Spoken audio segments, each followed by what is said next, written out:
मनसे नेते प्रकाश महाजन यांनी आज एकनाथ शिंदेंच्या उपस्थितीमध्ये शिवसेनेत प्रवेश केला आहे. प्रकाश महाजनांमुळे शिवसेनेला बळ मिळतं तर शिवसेना मजबूत होणार असल्याचं एकनाथ शिंदेंनी म्हटलं. जालन्यामधील परतूरचे भाजपचे आमदार बबनराव लोणीकर यांनी आता खासदार होण्याची इच्छा व्यक्त केली आहे. यापुढे विधानसभा निवडणूक लढवणार नाही अशी घोषणा देखील त्यांनी केली. रोज 1000 लोकांना भेटल्याशिवाय समाधान होत नाही तर लोकसभेत गेल्यावर रिटायरमेंटचं जीवन चांगलं जगता येतं अशी इच्छा देखील आमदार लोणीकरांनी व्यक्त केली. भिवंडीत शिवसेनेकडून इच्छुक उमेदवारांच्या मुलाखती घेण्यात आल्या. यावेळी पश्चिम विधानसभा अध्यक्ष श्याम पाटील, विधानसभा अध्यक्ष संजय काबूकर उपस्थित होते. या मुलाखतीस 150 इच्छुकांनी हजेरी लावली.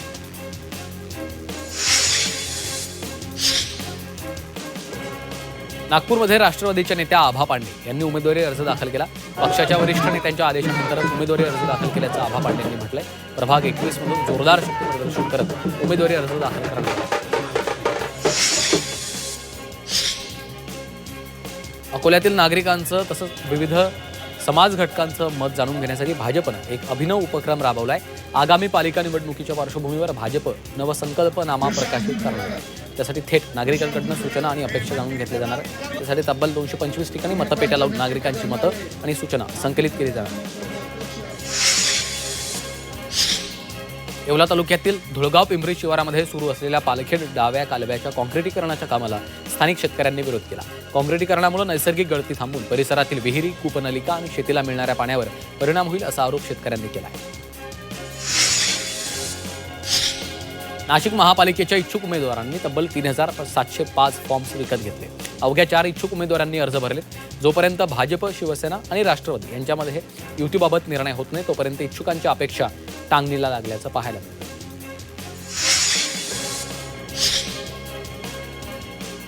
नाशिक महापालिका निवडणुकीसाठी शिवसेना युबीटीकडनं पहिला उमेदवारी अर्ज दाखल करण्यात आला. 21 वर्षाच्या महिला उमेदवाराकडनं उमेदवारी अर्ज दाखल करण्यात आला. शिवसेना युबीटीकडून तरुणांना नाशिकमध्ये मोठी संधी दिली जाणार असल्याचं सांगण्यात येत आहे. उरण नगर परिषदेच्या नगराध्यक्षपदाचा भावना घाणेकरांनी आज पदभार स्वीकारला. उरणकरांच्या समस्या जाणून घेण्यासाठी केवळ कार्यालयामध्ये बसून राहता जनता दरबाराचं आयोजन करणार असल्याची प्रतिक्रिया घाणेकरांनी दिली आहे.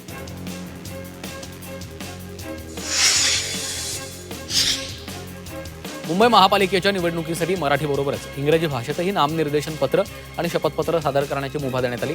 राज्य निवडणूक आयोगानं मुंबई महापालिका आयुक्तांना पाठवलेल्या पत्रात हे नमूद केलं.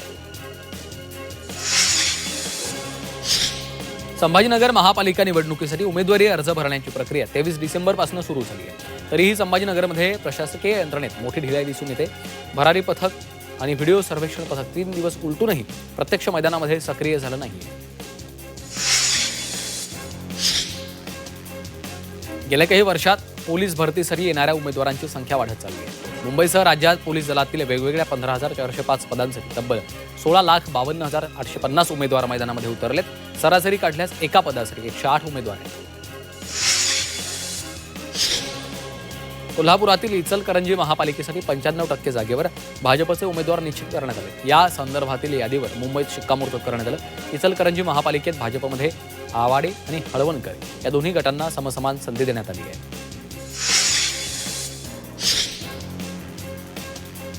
मुंबई महापालिका निवडणुकांसाठी आम आदमी पार्टीनं 15 उमेदवारांची दुसरी यादी जाहीर केली.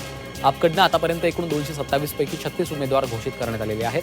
तर आपनं भाजपवर घराणेशाहीचा आरोप करत मुंबईतल्या भाजपच्या राजकीय कुटुंबाची यादी जाहीर केली.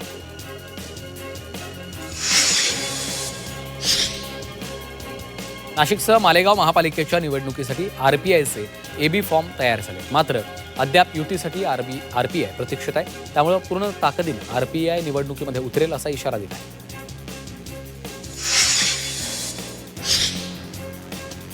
जालना महापालिका निवडणुकीसाठी आतापर्यंत सर्वच पक्षांकडून 600 इच्छुक उमेदवारांच्या मुलाखती झाल्यात. यामध्ये 19 वकील, 150 पदवीधर, काही डॉक्टर, महिला तरुणींचा सहभाग आहे. या ठिकाणी नवख्या उमेदवारांना संधी मिळण्याची शक्यता आहे. अपक्ष उमेदवारांना 194 चिन्हांचा पर्याय उपलब्ध असणार आहे. तर इच्छुक उमेदवारांना 5 राष्ट्रीय पक्ष आणि 14 राज्यस्तरीय नोंदणीकृत पक्षांमधून उमेदवारीची संधी आहे. वाशिममधील जानेवारी महिन्यात कार्यकाळ संपणाऱ्या ग्रामपंचायतींच्या निवडणुकांबाबत अद्याप कोणताही ठोस निर्णय झाला नाही. राज्य निवडणूक आयोगाच्या आदेशाची प्रतीक्षा असल्यानं या निवडणुका पुढे ढकलल्या जाण्याची शक्यता आहे. यामुळे निवडणुकीची तयारी करणाऱ्या इच्छुक उमेदवारांमध्ये नाराजी पसरली. मुंबई महापालिकेच्या निवडणुकीसाठी 75,000 कर्मचाऱ्यांची गरज भासणार आहे. त्यापैकी सुमारे 58,000 कर्मचाऱ्यांना आदेश देण्यात आले. 29 डिसेंबरपासून त्यांचे निवडणूक विषयक प्रशिक्षण सुरू होईल.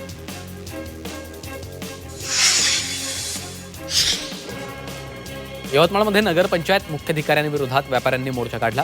बाभुळगाव नगरपंचायतीच्या मुख्याधिकाऱ्यांची हकालपट्टी करा अशी मागणी व्यापाऱ्यांनी केली आहे. शिर्डीमधील साईबाबा संस्थांना नववर्षाच्या पार्श्वभूमीवर नवीन वार्षिक दैनंदिनी, पॉकेट डायरी, कॅलेंडर आदी प्रकाशनं प्रकाशित केली आहे. या डायरी आणि कॅलेंडरच्या खरेदीसाठी भाविकांची गर्दी होती. करवीर निवासिनी आई अंबाबाईच्या मंदिरात भाविकांची गर्दी झाली. देवीच्या दर्शनासाठी भक्तांनी गर्दी केली. सलग सुट्या, नाताळ आणि नववर्षाचं स्वागत करण्यासाठी भाविक अंबाबाईच्या मंदिरात दाखल झाले.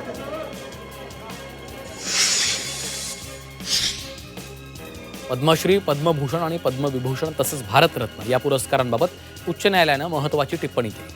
हे नागरी पुरस्कार असून पदव्या नाही आहेत. त्यामुळे पुरस्कार विजेत्यांच्या नावापुढे त्यांचा वापर करणं कायदेशीररित्या अयोग्य असल्याचं उच्च न्यायालयानं म्हटलंय.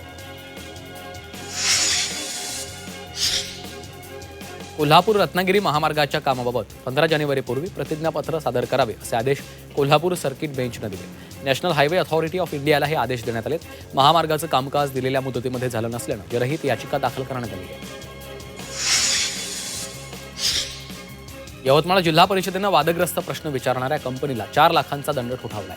शिष्यवृत्ती परीक्षेच्या सराव प्रश्नावलीमध्ये उच्च जातीचं नाव काय असा प्रश्न विचारला होता. त्यामुळे या कंपनीला दंड ठोठावलाय. वाशिम जिल्ह्यात महात्मा गांधी राष्ट्रीय ग्रामीण रोजगार हमी योजनेच्या अंतर्गत शासनानं सिंचन विहिरीसाठीचं अनुदान 4 लाखांवरून 5 लाख रुपये केलं.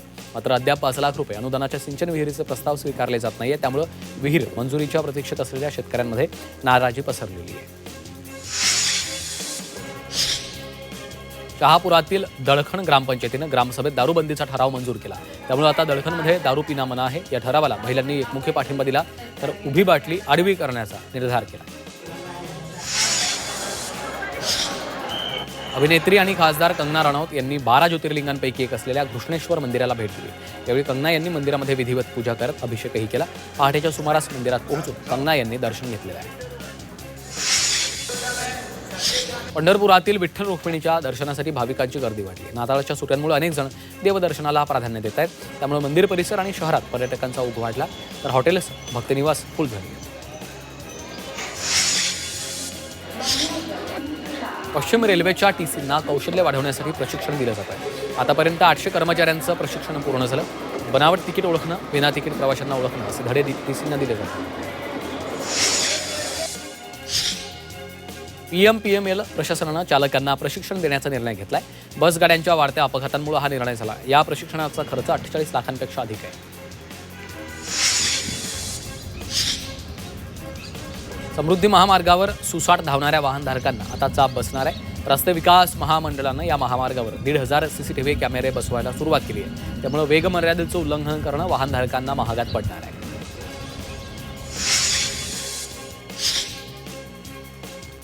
वांद्रे पूर्व रेल्वे स्थानक ते म्हाडा कार्यालयापर्यंत स्कायवॉक उभारला जातोय.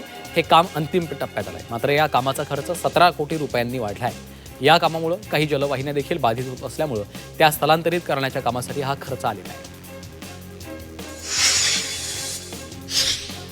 राज्याच्या गृह विभागाने 31 डिसेंबरच्या मध्यरात्री 1 पर्यंत मद्य विक्रीला आणि बार क्लबमध्ये पहाटे 5 पर्यंत मद्य सेवनास परवानगी दिली आहे. इतर वेळी रात्री 10:30 पर्यंत मद्य विक्रीला परवानगी असते. नववर्षाच्या निमित्तानं त्यामध्ये आता बदल करण्यात आला. नाशिकमध्ये थंडीचा कडाका वाढल्यानं अंड्यांच्या मागणीत वाढ झाली. या वाढत्या मागणीमुळे अंड्यांचे दर उच्चांकी पातळीवर पोहोचले. एका अंड्याची किंमत आता 9 रुपयांवर गेली आहे. या थंडीमुळे अंड्यांसह चिकन आणि मटणच्या दरात वाढ झाली आहे.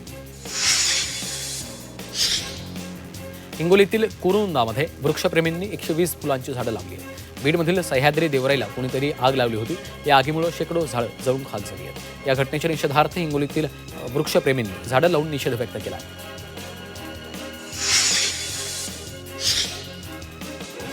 नाशिकच्या येवल्यातील धामोडे परिसरात शेतात साठवलेल्या मक्याच्या चाऱ्याला अज्ञात व्यक्तीने आग लावली. यामध्ये शेतकऱ्याचं मोठं नुकसान झालं. त्यामुळे घटनेची गंभीर दखल घेत कृषी विभागाच्या अधिकाऱ्यांना पंचनामा करून अहवाल सादर करण्याचे आदेश दिले. भिवंडीत 1 किलो 904 ग्राम गांजा जप्त करण्यात आला.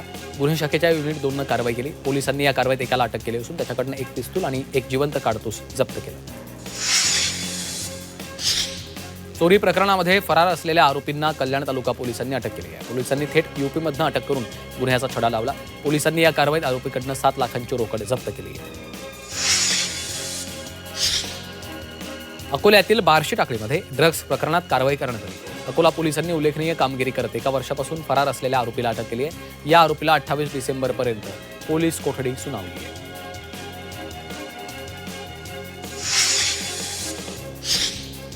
अकोल्यातील सिव्हिल लाईन पोलीस ठाण्यामध्ये दाखल असलेल्या मिसिंग प्रकरणातील तरुणीला पोलिसांनी अवघ्या 2 दिवसात शोधून काढले. ही तरुणी घरातून निघून गेल्याची तक्रार तिच्या आईनं सिव्हिल लाईन पोलीस ठाण्यामध्ये दाखल केली होती.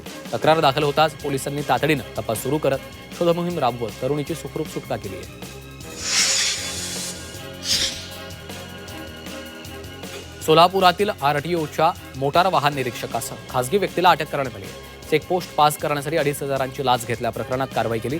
नांदेडमधील आरटीओ चेकपोस्टवर लाचलुचपत प्रतिबंधक विभागानं कारवाई केली आहे.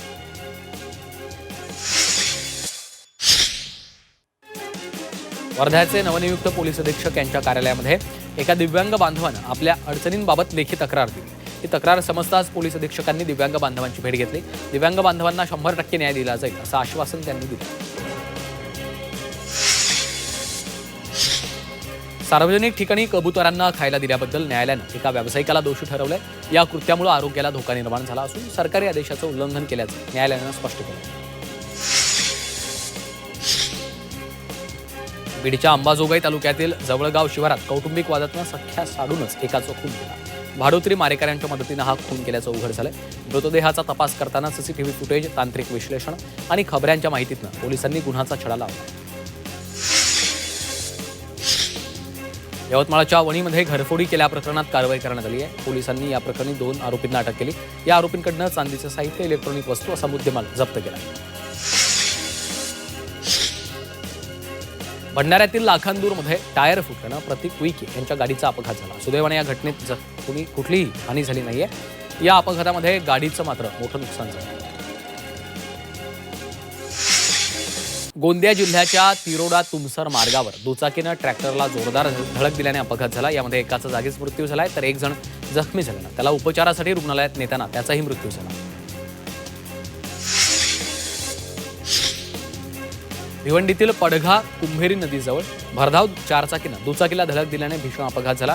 यामध्ये एकाचा जागीच मृत्यू झालाय तर एक जण गंभीर जखमी आहे. पडघा पोलिसांनी चालकाला अटक केली. धाराशिवमधील देवळाली गावाच्या जवळ ट्रॅक्टर पुलामध्ये पलटी झाला. या अपघातामध्ये चालक गंभीर जखमी झाला असून त्याच्यावर उपचार सुरू आहेत. या पुलामध्ये पाणी नसल्यानं ट्रॅक्टरला जेसीबीच्या सहाय्यानं बाहेर काढण्यात आलं. नाशिकच्या दिंडोरीतील मुरकुटे वस्ती इथं बिबट्या वनविभागाच्या पिंजऱ्यात जेरबंद झाला. गेल्या काही दिवसांपासून या भागात बिबट्याच्या दहशतीमुळे नागरिक भयभीत होते.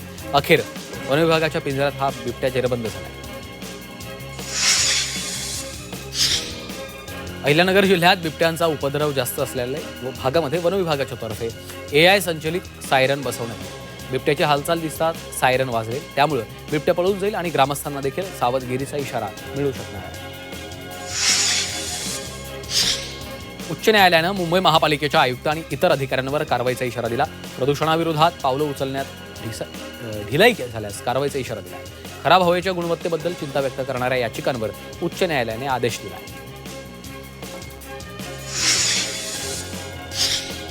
संभाजीनगरात गेल्या काही दिवसांपासून तापमानात चढ-उतार दिसला. किमान तापमान अचानक 10 अंश सेल्सिअस पर्यंत घसरले. त्यामुळे नागरिकांना पुन्हा एकदा कडाक्याच्या थंडीचा अनुभव आला.